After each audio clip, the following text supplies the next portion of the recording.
Paloff Press is one of my favorite core exercises, but I feel like it's often underutilized because a lot of people think you can't do it at home, but that's why I want to show you the option to do it with a super band.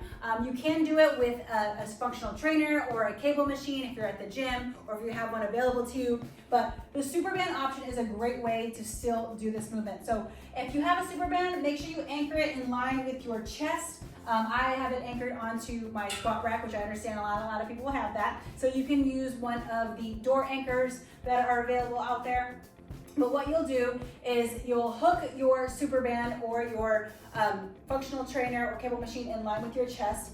Rotate yourself so you're away from the platform or the anchor. So I'm not facing it directly. I want to rotate so only one foot is closest to it.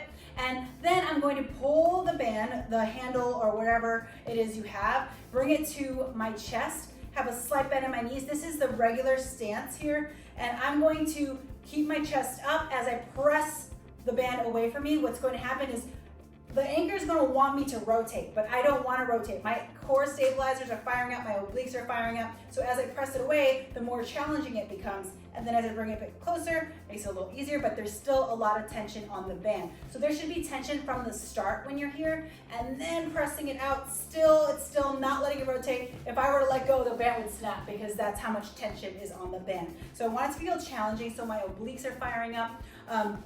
I have my bilateral stance here, but you can do a staggered stance to give yourself a different anchor point, making it a little more challenging. Some people will be a less challenging, just depends on where you are in your journey. But whatever you're doing here, you want to make sure the leg that is back, if you're doing the staggered stance, is the leg that's closest to the anchor. Here you can do this, that'll actually make it a little more challenging in a different way, but typically I like to do it with the leg that is closest to the anchor to make your stabilizers fire up to make sure you're not rotating. Again, it depends on what your goal is, but those are the two ways that I typically program it into my programs. There are a bunch of different ways you can do this too, so you can just do the regular press. There are some different variations where you can do overhead to side, but I won't go over them in this video. You can find them in the rest of the exercise library.